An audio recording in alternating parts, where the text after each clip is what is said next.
afternoon and welcome to our Waltham Public Library program, Promiscuous Women with author Scott Stern.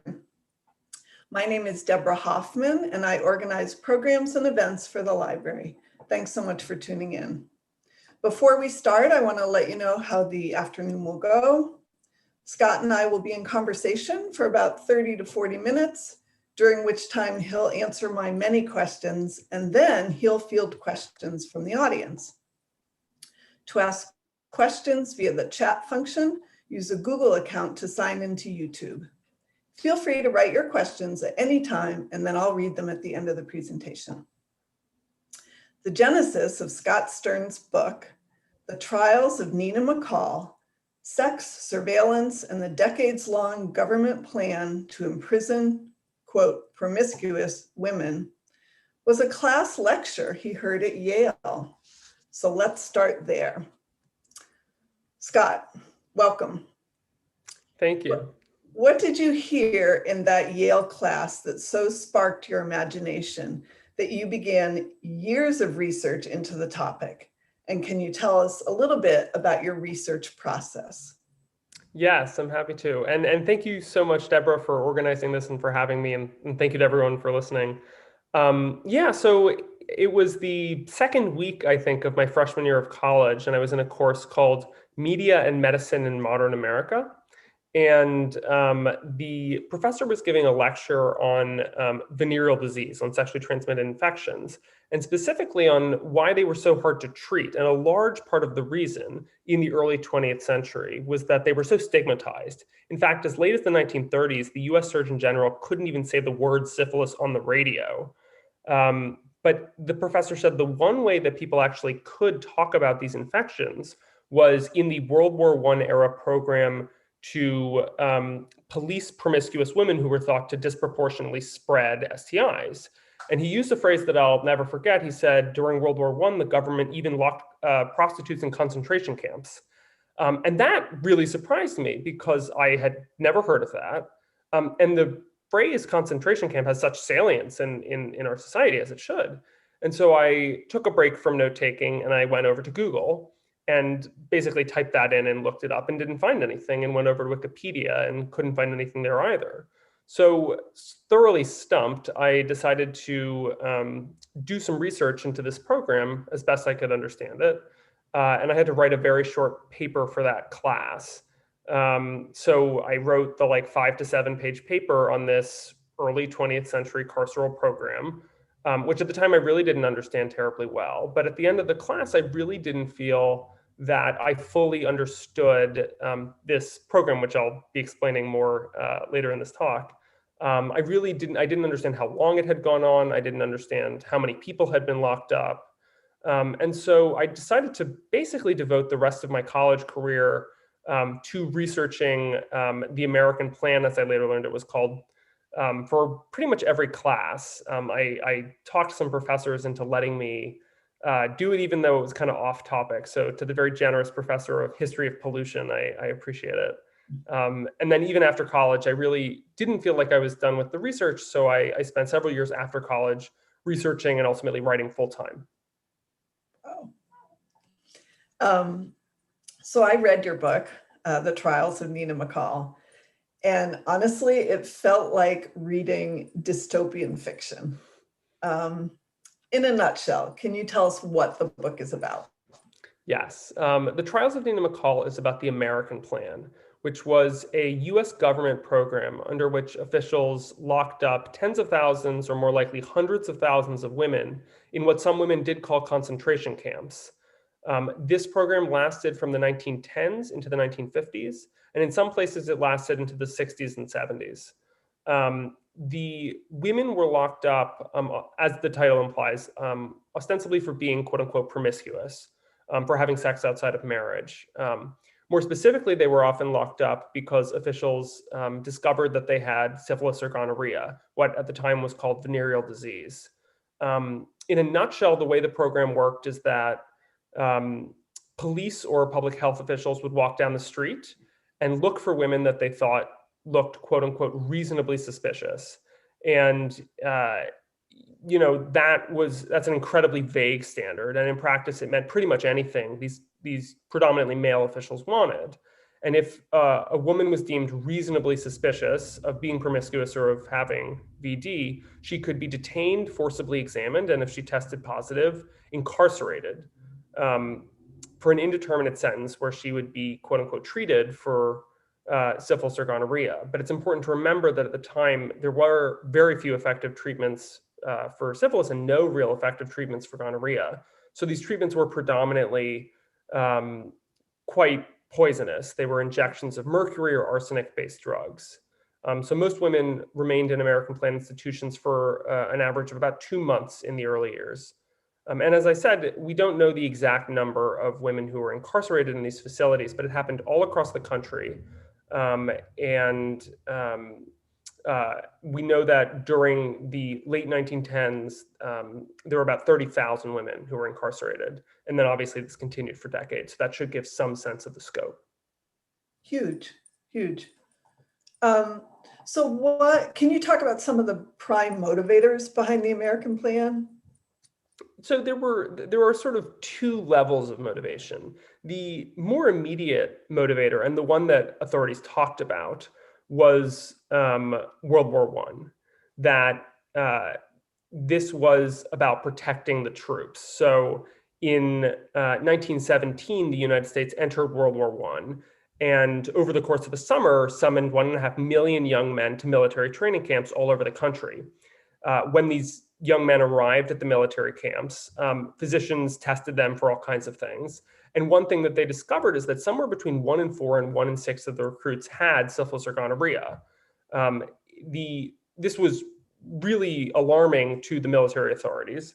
And the Surgeon General of the Army said that VD was the #1 cause of disability in the Army. So this was seen as a threat to national security. That ostensibly justified the American Plan laws. It was about getting women off the street so that they could no longer infect these soldiers and therefore endanger the US war effort. But it's important to realize that that wasn't really what was going on, because for decades there had been campaigns at all levels of government against venereal disease. So there had, going back to the mid-19th century, there had been attempts to prevent the spread of STIs, largely by targeting women in a variety of ways. What changed in the early 20th century was World War II, but also it was because the world was changing in broader and more fundamental ways. So the people who created the American Plan were also responding to the fact that women were gaining a political voice in an organized way for the first time. Women were beginning to get educated formally for the first time in a mass way. Rates of divorce were going up, rates of premarital sex and extramarital sex were skyrocketing.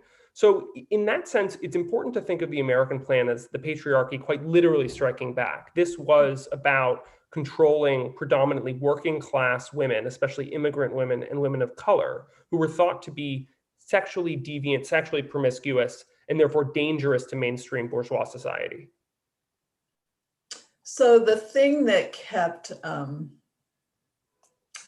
that was so alarming to me as I read the book was, and also just this question in my head, like, didn't anyone think about the men who were spreading these venereal diseases and why the focus was just on women? And so can you talk a little bit more about sort of the racist, the classist, the misogynistic, and the profit motive behind that sort of helped propel the American Plan? Yeah, I'll try to get to each of those. So the obvious one is the sexism. Why were tens of thousands or even hundreds of thousands of women locked up, but virtually no men locked up under American Plan laws? And the answer on its face is that the scientific understandings of VD were quite limited at the time. And so prominent public health officials would say things like, even 90 or 99% of sexually transmitted infections are transmitted by women to men. There was the idea that, oh, men can't pass this to women, only women can pass this to men. Now, a lot of people at the time doubted these statistics, but they were thrown about by very prominent people. So on some level, it was a scientific misunderstanding, but on a much more fundamental level, it was sexism that was built into the legal system, and that also infected, almost every person who was enforcing this. So the laws that enabled the American plan were almost always crafted in a gender-neutral manner. They said the authorities could stop, examine, and incarcerate any person who was reasonably suspected. Now, the fact that local authorities, so police, public health officials, sometimes military police, disproportionately targeted women was because that was who they believed to be dangerous. That was who they believed to be promiscuous. And that's informed by all kinds of stereotypes that go back centuries about, promiscuity, about, like the virgin versus whore dichotomy. And so the fact that this was disproportionately targeting women was because so much authority was vested in local officials who pretty much could do whatever they wanted. And so in practice, reasonable suspicion was a woman walking down the street alone, a woman walking down the street with a man, a woman sitting at a restaurant alone, a woman buying alcohol.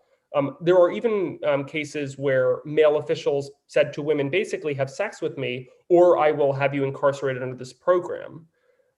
So this was in almost every respect about male control. Now, it's also important to remember that the American plan disproportionately targeted working class and women of color, especially Black women. And that was also because, again, so much authority was left in the hands of local officials. And so they ended up playing out their biases on the people that they policed. And this was a time when very prominent public health officials said stunningly racist and ascientific things, such as Black people are anatomically more likely to spread syphilis and gonorrhea. Now, that's complete BS from a scientific standpoint, but that was said by the US Surgeon General. And so there were these incredibly racist beliefs, and they sort of dovetailed with existing racist police practices.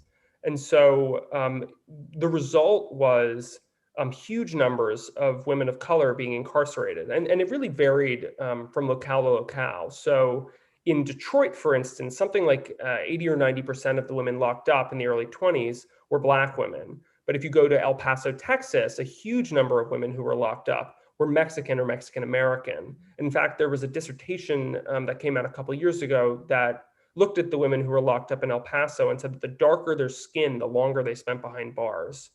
And finally, I think it's important to also talk about the profit motive, as you said, because not only were local officials sort of playing out their sexist biases and their racism, but this was also about local officials making money, usually for like their jail or their police station or something, because municipal officials would get money from the state, the more women they locked up, and state officials would get money from the federal government, the more women they locked up. This was because it began really with the federal government dispensed more than $1 million to fund this program, but then it left enforcement to local officials. So in order to like sweeten the deal for local officials, they would give them some small amount of money per day per woman that they locked up. I think it's important to note that this is not terribly dissimilar to how ICE detentions work today. But anyway, there was a tremendous profit motive for local officials, and there are a number of cases where municipal officials or newspapers alleged that local officials were basically embezzling the money. That this local, like the city in Bay City, Michigan, for instance, the city was supposed to have received something like $1,500 for all the women it had locked up over the previous year, which was a lot of money at the time. But like the city comptroller could only find a couple hundred. And so they were like, where did all the money go? And the implication was that the police who were locking up these women were then embezzling the money and personally profiting. Wow. Yeah, that's quite a motivator. I don't know if you remember the particular case of Marie Hamilton. in which the judge kept her in jail, not just because of an STI, but because she was not yet a good girl. And he used that terminology. And one of the things you outline are the basics of the American plan. Can you talk about that, about how young women were responsible for the indiscretions of young men, et cetera? Yes, the case Marie Hamilton, if I remember correctly, was in Michigan in the early 20s. And it was an interesting case where, yeah, she basically tested negative, but the judge was like, well, you still haven't proven yourself to be sufficiently moral to be trusted on your own. And that was very common when it came to the program of incarceration that existed for women in the early 20th century. There were a number of crimes in the early 20th century that are not what we normally would think of when we think of the word crime.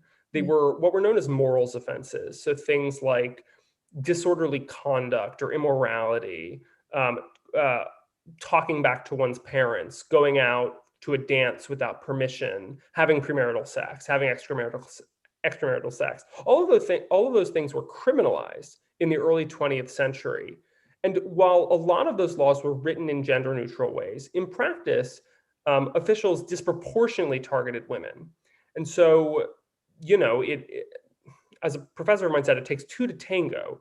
STIs are transmitted from one person to another, but premarital sex, extramarital sex is had with, at least two people, and assuming both parties consent, both parties are equally culpable under these early 20th century laws. But usually only women were incarcerated. And that was because of prevailing beliefs about morality, about sexual morality in particular.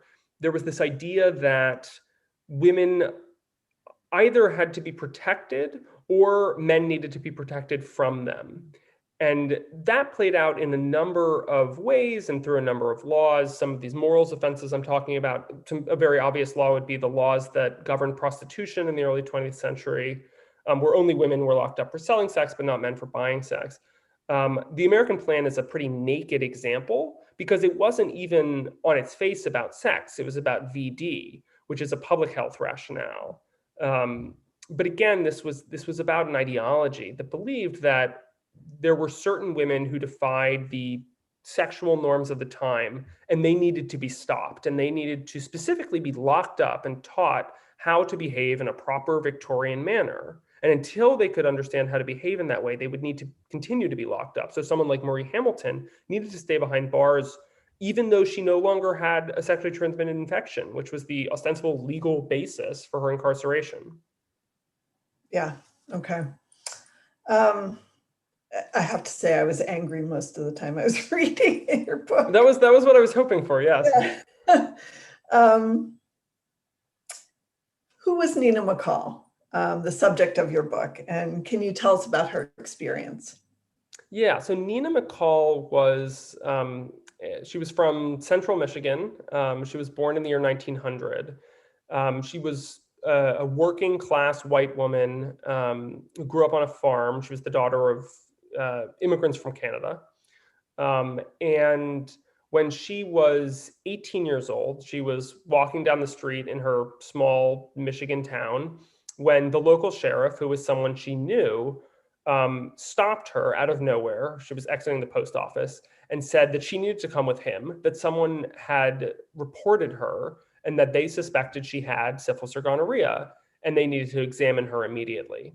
And so, not knowing what else to do, having never heard of this law, Nina went with this deputy sheriff to the office of the health officer, where she was examined for an STI. Now, it's important to remember that examinations for sexually transmitted infections could be quite painful and quite humiliating. And this was a time when most women did not have routine gynecological exams. Nina had never had one before, so this was incredibly painful and humiliating to her. After a few minutes, the health officer performed this examination, took slides of something she couldn't see, came back a few minutes later and said, "I pronounced this young woman to be slightly infected with gonorrhea." And Nina said, "That can't possibly be true. I've never had sex." And he said, I didn't say you had sex. I said you were slightly infected. Important to also point out that's not a thing. You're either infected or you're not. But this was he had legal and medical authority, and this health officer told Nina that she would have to go to a detention facility where she would be treated for this STI. Nina refused.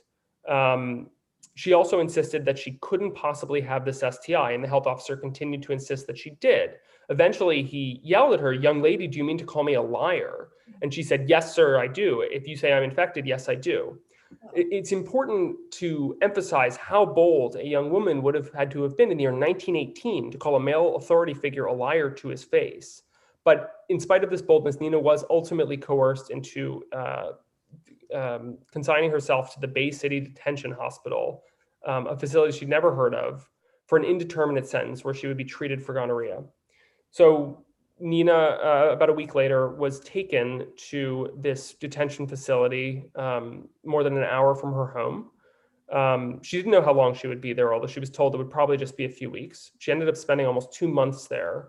Upon arrival, she was also informed that she had syphilis, and so she was forced to undergo the treatments that existed at the time for both syphilis and gonorrhea, which largely consisted of injections of mercury and probably an arsenic-based drug. This caused her tremendous pain. She had a lot of trouble sleeping. Her hair started to fall out. Her teeth started to fall out. She also had to do a lot of manual labor while at this institution. So anyway, Nina was one of thousands and thousands of women who were incarcerated under the American plan. And I assume later in this talk, I can talk about why we know about Nina's story and what a powerful story of resistance it is. Yes, yes. Speaking of resistance, can you talk about whether there was resistance to the American plan and what that looked like? Yes, there was. I think it's really important to remember, and I try to emphasize throughout the book, that there was always resistance from the very beginning and up till the very end. That women resisted this treatment in a variety of ways. So some women did what Nina would ultimately do, as we can talk about, which is sue the government, either to try to, women would bring suit, either to try to win freedom or to get compensation for being wrongfully incarcerated, or to force some sort of government harassment to stop. So suing was one means of resistance, but there was much more direct resistance. There were women who, quote unquote, smashed out, which was the term they used at the time, where they would break every window in the facility, basically prison rioting. There was a tremendous amount of rioting. There were probably thousands of escapes. There were women who, scaled barbed wire fences and climbed out windows using sheets.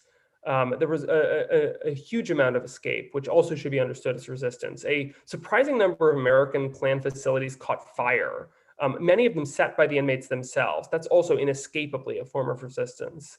I found a record of a woman in San Diego who went on a hunger strike rather than remain in an American plan institution. A record in upstate New York of a woman who jumped from a moving train rather than go to an American plan institution.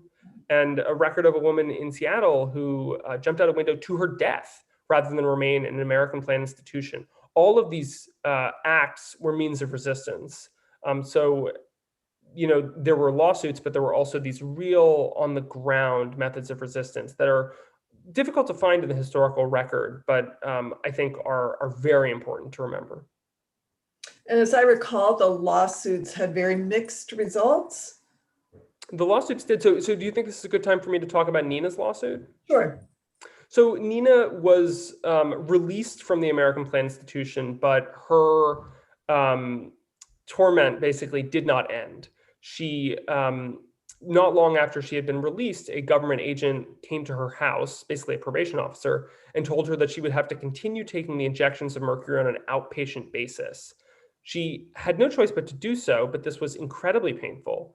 And it interfered with her ability to get a job. And she really needed a job because she was trying to support her mother and her brother. Her father had died a few years ago.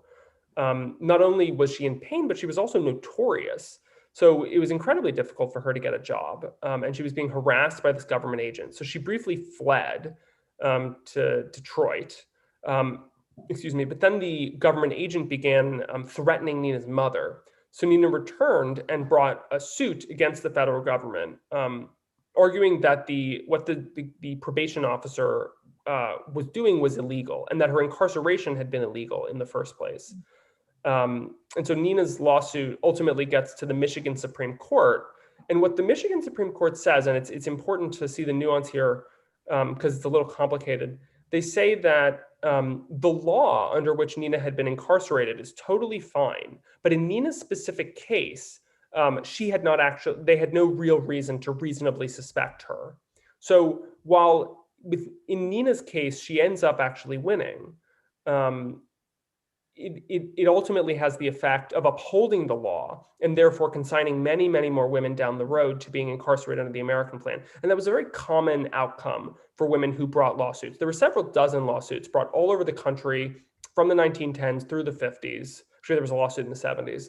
And in a lot of these cases, women lost. But in some of the cases, women won. And sometimes they won their freedom and sometimes they won compensation. But never once did a court strike down an American plan law as unconstitutional. So that's why I argue that litigation was actually in some ways a less effective means of resistance than escaping or rioting. But it was nonetheless a powerful one. And for women like Nina, it was a way to publicly proclaim that they were not the sort of worthless person that the government had implied that they were, and that it was a way for them to reclaim their reputation and to insist that they had a right to behave as they chose. Right.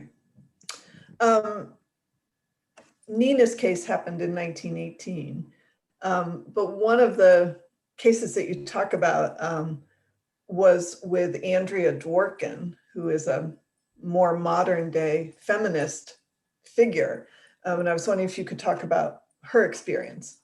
Yeah, so Andrea Dworkin in the late 1960s was a freshman at Bennington College, and she was in New York for a anti-war protest when she was arrested. And it was very common at the time for women in New York who were arrested to be taken to a jail that used to be in Greenwich Village called the House of Detention, and they would be examined for VD. This was specifically enabled under New York's American Plan law, which was still on the books and still being used in the late 1960s.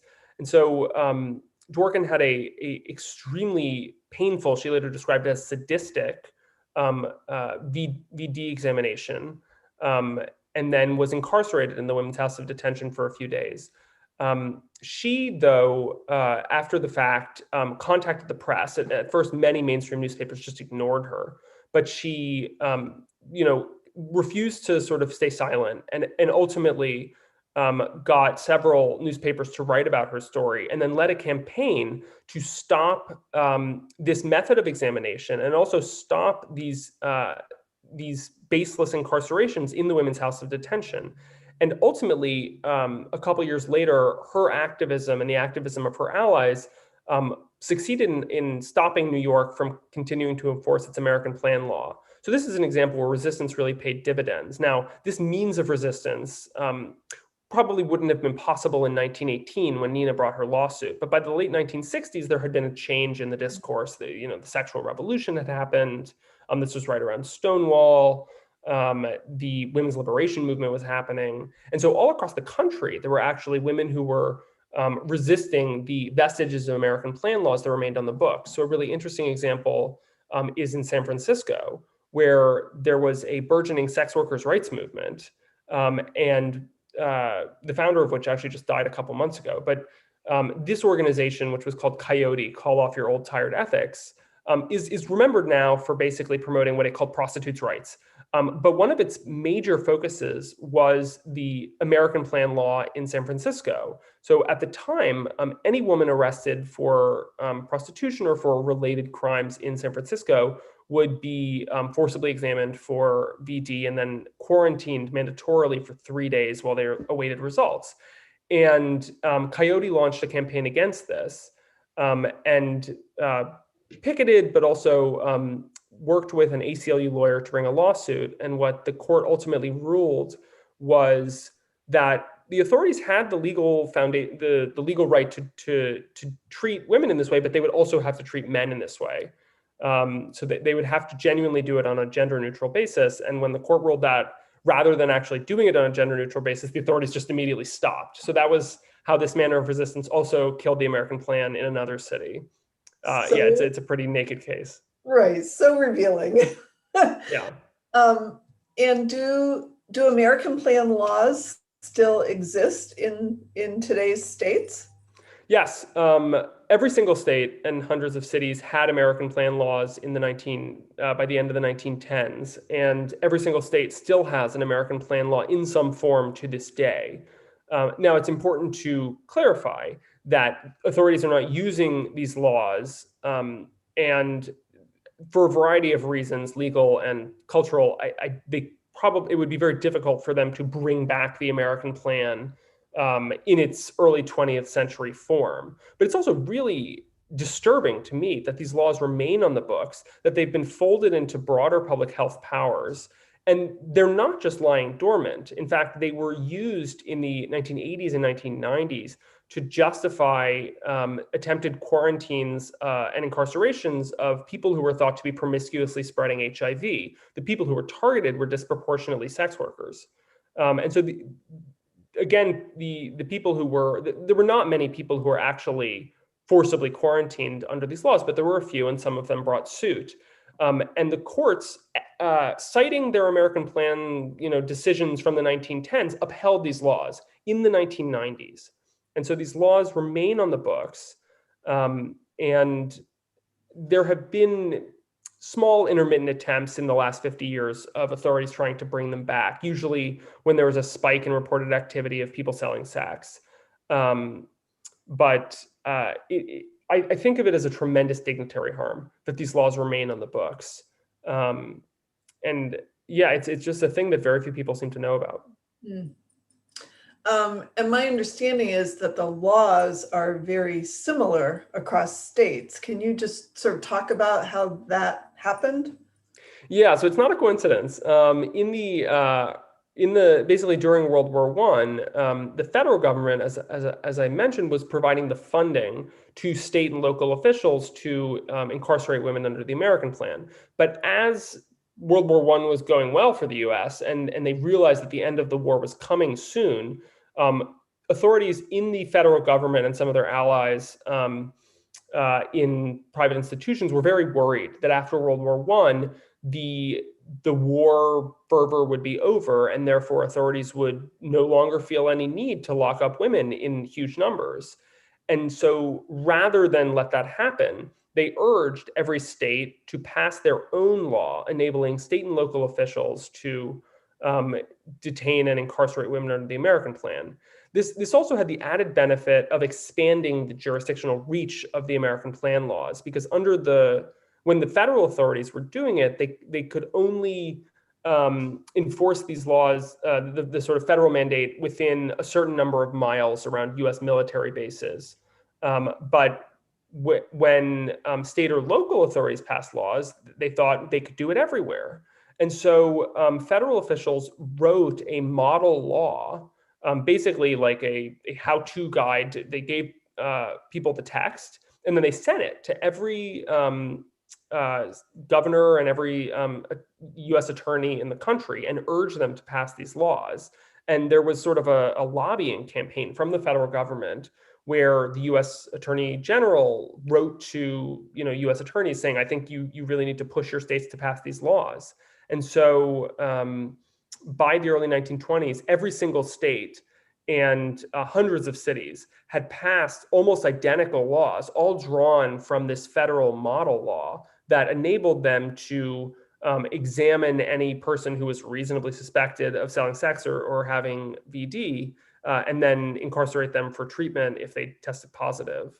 And those are the laws that, in some form, some of them have been amended, some of them have been folded into broader public health laws or HIV testing laws, but in some form, those laws remain on the books today. Can you talk about the American plan connection to the Tuskegee syphilis study? Yes. So I'll very, very quickly cover what the Tuskegee syphilis study was for those who are not familiar with it. Basically, beginning in the early 1930s, the US government decided to see what would happen if if syphilis were left untreated um, in people for years. And to do this, they selected several hundred poor Black farmers in rural Alabama, in Tuskegee, Alabama.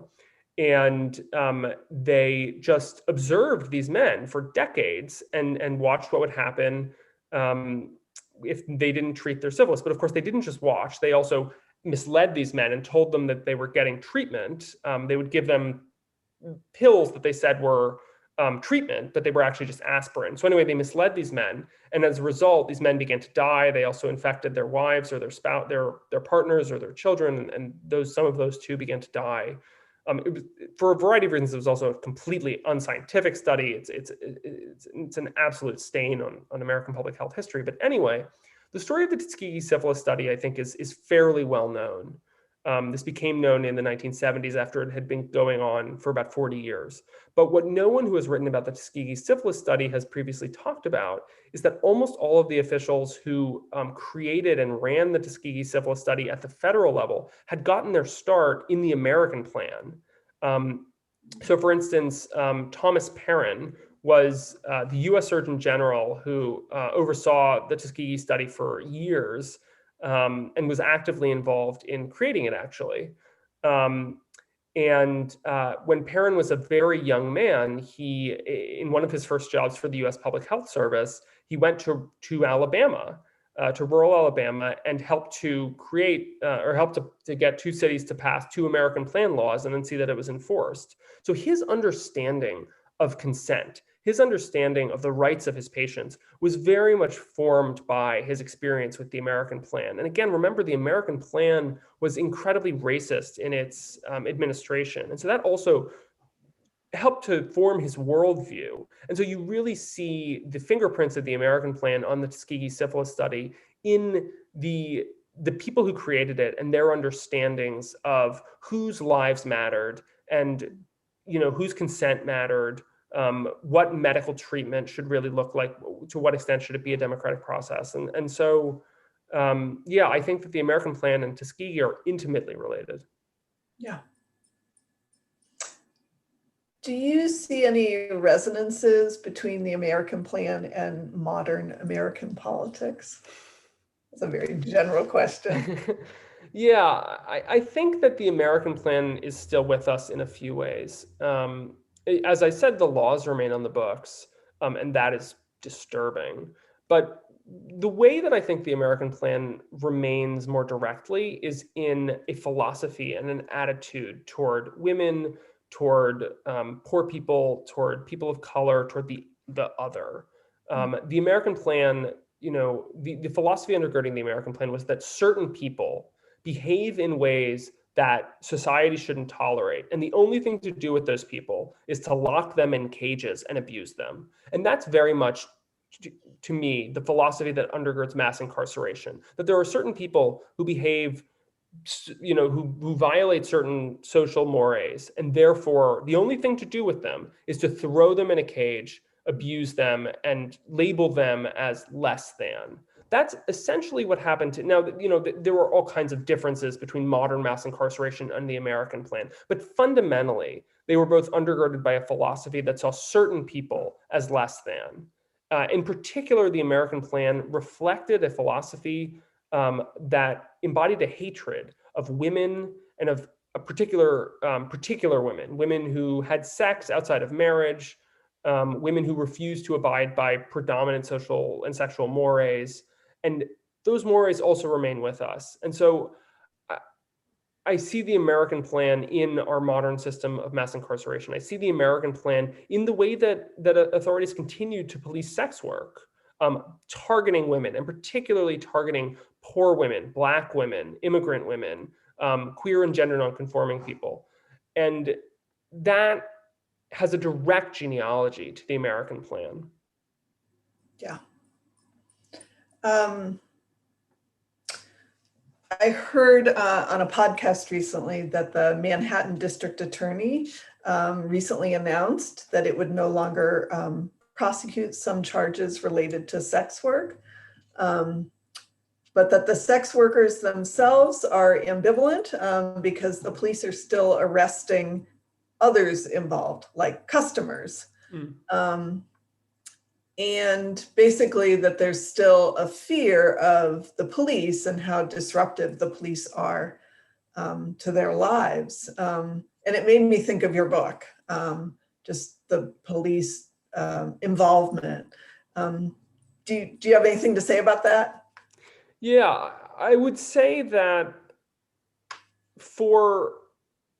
a couple things. One is, I think it's important to remember that prostitution laws in the United States are actually quite young. Prostitution as such was not defined as a crime until the late 1910s, early 1920s. Previously, prostitution had been not exactly socially sanctioned, but had been widely practiced and was not, in many places, not really viewed as a crime. And so it's not like some sort of eternal crime. This is a modern construction, and as it's been constructed, we could deconstruct it. Another thing that I think history teaches us is that the police have never, ever sought to protect people who sell sex, even though that's the discourse that's always been out there, that the police have always been violent toward those who sell sex. We have very good statistics now about the sheer number of police who rape and abuse sex workers. And there are reports going back to the 1910s of sex workers being treated very similar by the authorities. And so I think from what I've heard from sex workers' rights activists today, they're incredibly skeptical of any police claims that what they're doing is protecting them, even if it's no longer incarcerating them. Oh, well, we'll protect you by locking up the people who pay you. A, that deprives them of money, which most of them desperately need. But B, I think the thing that certainly the sex workers' rights activists in the 70s, and I think sex workers' rights activists today want, is to be left alone by the authorities. And so I think if history teaches us anything, it's both that this conversation has been happening for 100 years, and the voices of sex workers are always ignored by those in positions of power and those who create the laws and create the police policies. It's also important to remember that for 100 years, sex workers have been resisting these policies and will continue to resist. And I find that inspiring. Yeah. We do have a couple of questions from our viewers, so I wanted to get to those. Great. Also, just a couple of thank yous for offering this. Can you talk a bit about how race and class factor into who was getting flagged? And I know you talked about it a little bit, but maybe you could expand on that. Yeah, I mean, so I think I'll try to tie it all together. I mean, so numerically, the people who were getting locked up under the American plan were disproportionately women of color, and they were by a clear majority poor and working class women. In fact, in the very few recorded occasions when women who were wealthier or connected were locked up, it caused a minor scandal. So there's an example in the 1930s where Oscar Hammerstein's widow was locked up under an American plan law. And it became such a big scandal in New York that it actually caused the New York authorities to halt enforcement of the American plan law for about 2 years. And then in World War II in Seattle, there was like the wife of a prominent Navy official who was locked up. And again, that became like a scandal in the newspapers, and it really worried the Navy because they were like, oh, they're not going to let us lock up women anymore if this sort of scandal continues. So the women who were locked up were almost exclusively poor and working class, and they were disproportionately women of color. And that really is because of the authority that the tremendous latitude that was given to local officials, to police, to public health officials, to military cops. They were told to round up anyone whom they reasonably suspected of selling sex or of having syphilis or gonorrhea. And the people that they reasonably suspected were disproportionately Black, disproportionately brown, disproportionately working class. And that's because these authorities had biases and prejudices, and then they got to play those out on the people they policed. So it was the latitude that was left to local authorities, but it was also in the prevailing public health discourse at the time. As I think I mentioned, the US Surgeon General himself said that Black people are more likely to spread STIs for anatomical reasons. That is not true, but this was said by the US Surgeon General. So there was a discourse that pinned the blame on people of color. And what's actually interesting is once people were incarcerated under the American plan, a lot of these institutions were segregated. And this was, again, justified to protect the white people who were being incarcerated from the people of color. There was this idea that the Black women or the women of color were going to teach the white women how to be more effective prostitutes, or they were going to like ensorcel them and turn them into lesbians. That was literally the discourse at the time, and so that justified racial segregation. So the American plan is part and parcel of like a long history of racist policing and classist policing in the United States. And one thing that I haven't mentioned, but that I certainly should, is that the American plan did not only exist in the continental United States, but it existed anywhere that the United States had power. So there were, the American plan was enforced in Puerto Rico, in the Philippines, in basically US colonial holdings. And it has a slightly different history there. But that was obviously also tied to the racist policing that existed in those places as well.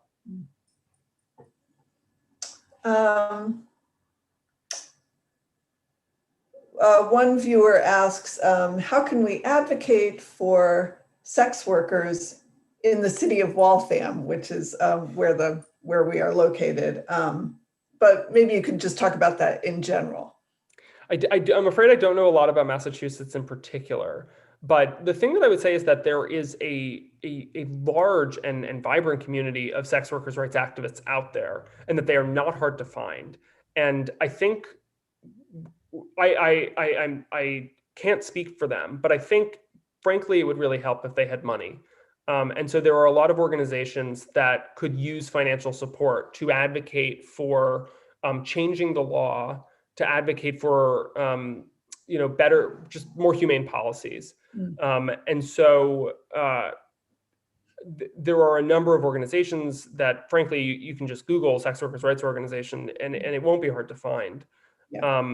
And as I said, I mean, the sex workers are a group that have always been excluded from conversations about the laws that govern their lives. And so, for instance, the US Congress just a couple of years ago passed laws that were ostensibly about protecting women from human trafficking.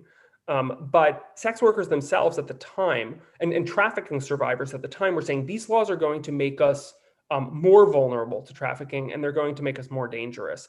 And these laws passed overwhelmingly bipartisanly because the authorities just don't listen to sex workers, and they don't listen to trafficking survivors. And these laws, which are known as SESTA and FOSTA, what has happened, or what sex workers have been telling authorities and telling the press, is that they have become more vulnerable to harassment. They become more vulnerable to violence and even to trafficking.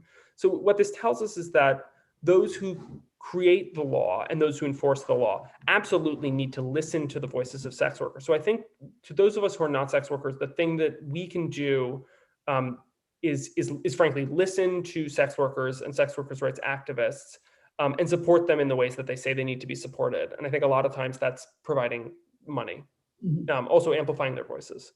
Okay. One viewer says that they just bought the book, your book. Great. Has there been much acknowledgement on the part of the medical industry for their role and a role that's ongoing? And also, can you talk a bit about how the plan played out in Vermont, if you know? Gosh, that's interesting. So when it comes to the medical establishment, there hasn't really been a reckoning with this. I think in part because it's not particularly widely known. But I would emphasized that the American Medical Association passed resolutions in favor of the American plan. The American Medical Association then had a slightly more complicated relationship with the plan because they saw American plan laws as impinging on the autonomy of doctors. And so there's an interesting story that's addressed in the book. But in general, no, the medical establishment has never apologized or acknowledged its complicity in the American plan. Neither has the American Bar Association or really any, like the Rockefeller Foundation, any of the very prominent institutions that also voiced support for the American plan. As to the plan in Vermont, I will admit I don't recall off the top of my head how exactly it worked there. I mean, I am happy to look it up, and I can send Deborah some information. I would advise going to the book and looking in the index for Vermont. It's not one of the states that I focused on in the book. And if I recall correctly, it's not one of the states that was sort of known for locking up large numbers of people. There were certain states that, Vermont is a pretty small state, whereas New York, California, Texas, Michigan, Illinois, those are the states that A, have much larger numbers of records, and B, as a result, locked up just numerically more women. To a really disturbing extent, the only way we know about a lot of this is what records happen to survive. So for instance, the institution in which Nina McCall was incarcerated, not a single piece of paper from that institution remains. And so everything that we know comes from press reports and the testimony at the trial when Nina brought suit. But by sheer coincidence, there was an institution in Kansas that a ton of records have survived. And so in the book, I talk a lot about this one institution in Kansas. And it's not because that institution was so much more important. It's because that's where the records survived. And so off the top of my head, I don't know of a collection of records in Vermont, but there may well be some, and I'm happy to look into it. I think I just have one final question for you. I got the feeling from reading your book that you really feel like you're on a mission to get the word out about this, about these laws and the impact they have had. And I just wondered if you could just talk about why you think it's so important that people know about this history that really most people don't. Yeah, I mean, I think that there are a few things. The primary thing, and what really drew my attention when I was a freshman in college, which was more than a decade ago, was this is so not well known. These laws are so little known. This history is so little known. There are academic historians who have written about aspects of this and have written really amazing books and articles. But in the general public, this is not widely known. And even the academic books that were out there did not tell the story of the American plan from start to finish. Look, a lot of people wrote about this in World War I or in World War II, but no one wrote about it as a connected long-term program. Which it was. And it was the same laws, and in many cases, the same officials who were enforcing it. And so I was and remain disturbed by the silence that exists around this. There are a lot of programs of incarceration in this country's history that we do learn about. And this was not one of them. And I think it's because it involved women who, frankly, scholars have not paid terribly much attention to, people who are thought to be promiscuous, people who are believed to or actually did sell sex, people who are incarcerated. There's now a ton of great work being done on the history of incarceration, but that's a relatively recent focus among historians. And so I think that there is a silence on this topic, and that really disturbed me. And that was one of the reasons that I wanted to look into this. Another is just the number of prominent and powerful people who are involved in the American plan. I found quite shocking, and I wanted to talk about that. So US presidents, beloved US presidents, talked quite a lot about how much they supported the American plan. Franklin Roosevelt, for instance, and I find that disturbing. What I find even more disturbing is that his wife, Eleanor Roosevelt, also talked publicly about her support of the American plan. She talked about it framed it in quote unquote protective ways, that she thought that this was a way of helping vulnerable young women. But, in reality, it was incredibly harmful. But it's just crazy that she talked about it and that, people haven't really written about that. Other famous people who were involved in the American plan were Eliot Ness, the famous federal agent who got Al Capone, Earl Warren, when he was state attorney general and then governor of California, and later became a beloved liberal chief justice of the U.S. Supreme Court, was actively involved in the enforcement of the plan in California. Fiorello LaGuardia, the beloved mayor of New York, talked to crowds about how important the American plan was. So this was something that was no secret. And it was something that was supported by many of the most prominent and powerful and indeed beloved people in our history. And so I thought it was important to talk about that too. And to talk about how the erasure of this history allows us to misremember these figures and allows us to misremember the history of incarceration. And the final reason I would just briefly mention is that a lot of histories, older histories in particular, have talked about programs like this, but not given a voice to the people who are actually incarcerated. And so it was very important to me to, as far as possible, use the voices of the women who are actually incarcerated. So that's why I chose to focus on Nina, because Nina left behind a trial transcript that had dozens of pages in her own words. And so that, allows Nina's voice to shine through a century later. And I think that's really powerful. Definitely. There is one more question for you from the audience. Was there much of a connection with eugenics?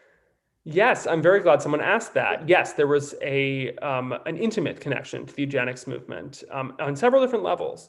The most basic one is that many of the people who were running the American plan, the federal and state officials, and the people who wrote the model law and the people who lobbied for it, were active eugenicists.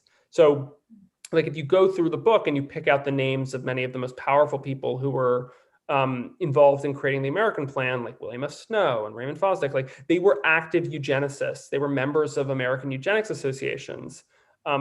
And so in that very direct personal way, yes, there was a connection, but sort of more fundamentally, this was intimately tied to eugenic philosophy, which I think I've already basically said without calling it that, which is this belief that certain people are inherently less than others. And as a result, their movement, their freedom needs to be restricted. And the final way that the American plan was connected to the eugenics movement is that some number of women who were locked up under American plan laws were then sterilized under eugenic sterilization laws. So this was actually not happening, for instance, while Nina McCall was being locked up, but it was happening in other states. For instance, in Kansas. In Kansas, there was a minor scandal in the 1930s when a number of women who were locked up under the American plan and a number of women who were locked up for other reasons were eugenically sterilized. I think something like 60 plus people were sterilized. Some of them who had only been locked up basically for having an STI. And it's a mistake actually for me to say that these were women, because some of them were girls as young as 9 years old. And so this was really about people in positions of power controlling the lives, controlling the sexual lives, and controlling the ability, the freedom and the ability to have children of people that they viewed as less than them and people they viewed as dangerous and deviant. And so in that respect, the American plan should very much be understood as a eugenic program. Definitely. A couple of people have asked whether this will live on our YouTube channel, and it will. So you can, after we end this, you can share the link with anyone. I want to let you go now because you've devoted an hour of your time with us, and I really appreciate it. I think this was very illuminating, and we got some great questions, and I want to thank everyone for tuning in. So thank you, Scott. Thank you very much. I really appreciate you organizing this, and I appreciate everyone listening in. I hope it was, if not enjoyable, then educational. Definitely. And I do recommend the book. So I'm going to say goodbye for this afternoon, and thank you all.